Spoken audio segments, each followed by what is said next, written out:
시간도 없었으니 이런 여호와.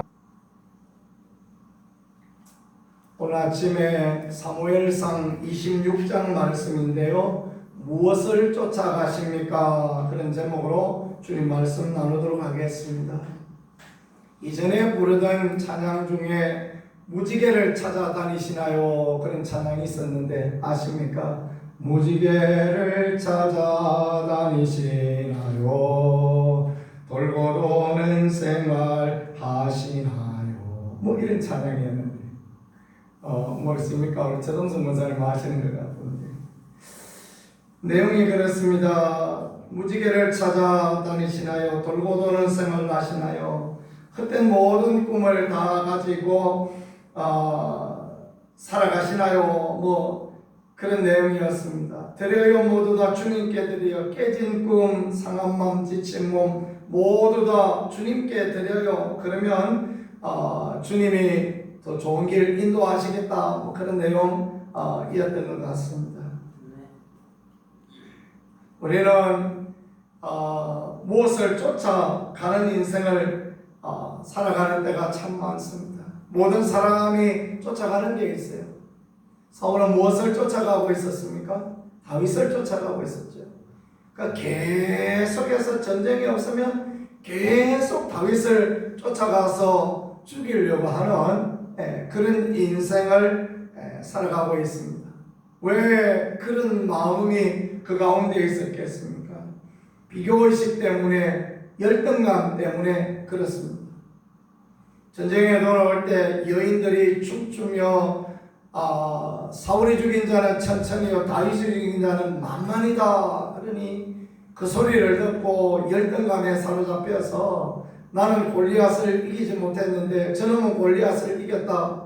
그래가지고 그냥 사울이 다윗을 죽이려는 마음을 갖고 있었던 것입니다.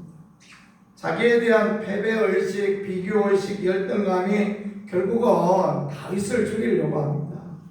다윗이 이스라엘의 모든 문제를 해결할 사람, 그러니까 다윗이 그렇게 하나님께서 다윗을 들어 쓰시는 것은 다윗의 후손을 가운데 메시아 예수 그리스도가 오실 것을 예표하는 것이기도 하지만 다윗이 구원자 예수 그리스도처럼 그렇게 온 이스라엘을 구원하고 온 이스라엘 가운데서 하나님의 뜻을 받드는 그런 사람이다라는 것을 정확하게 보여주시고, 그러므로 다윗이 가는 곳마다 이김을 주시고 다윗이 가는 곳마다 하나님이 함께 하시고 도우셨던 놀라운 일을 그렇게 보여주는데, 그럴 때 사울이 어리석고 미련하여서 다윗을 죽이려고 자꾸 그렇게 따라오고 그렇습니다.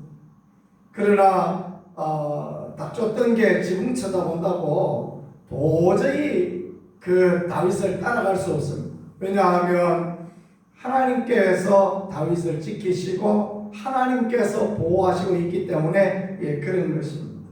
오늘 말씀에도 보니까 12절에 사울과 그의 일행들을 깊이 잠들게 하신 이가 하나님이시다라는 것을 그의 말씀을 통하여 보여주고 있지 않습니까? 여호와께서 그들을 깊이 잠들게 하셨다 그랬습니다. 세상을 쫓아, 육신을 쫓아, 자기 생각을 쫓아 살아가는 사람들은 하나님께서 깊은 잠에 들게 하고 그 잠 가운데 분별력이 없이 살아가는 그런 인생이 되어지는 것입니다. 요나도 배 아래 내려가서 깊은 잠에 빠지고 말았지요.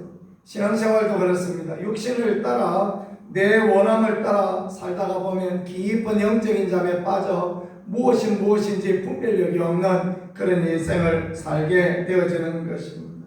그러면 다윗은 무엇을 쫓아가고 있습니까? 다윗은 하나님을 쫓아가고 있습니다. 다윗은 어려운 가운데서도 하나님의 뜻을 쫓아가고 있습니다.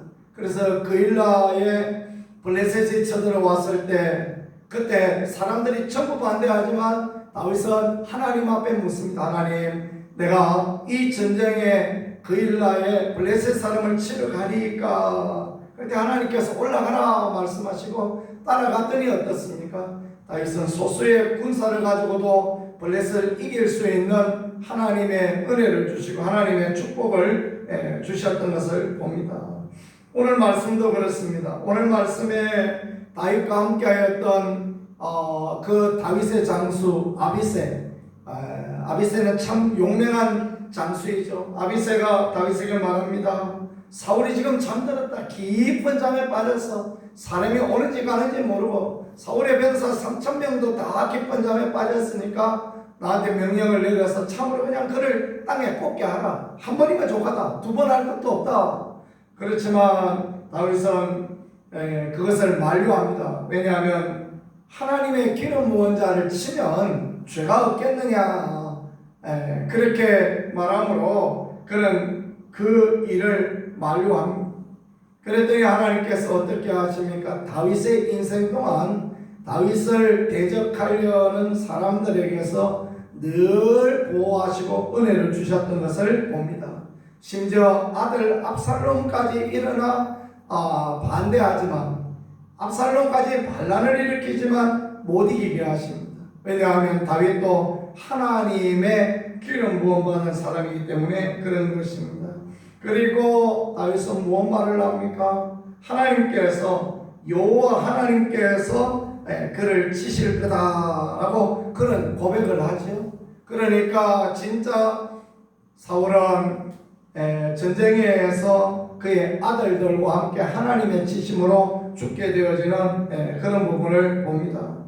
하나님의 기름 부음과 하나님의 함께 하심을 따라 하나님의 말씀을 따라 하나님을 쫓아 하나님의 뜻을 쫓아갔던 다윗에게는 하나님께서 새로운 은혜와 공급하심과 도우심과 함께 하심에 놀라운 은총을 허락하여 주셨다라는 것은 오늘을 살아가는 우리들에게 어떤 마음으로 어떤 생각으로 무엇을 쫓아가야 하는가라는 것을 정확하게 보여주는 그런 말씀이 아닐까라고 생각되어집니다.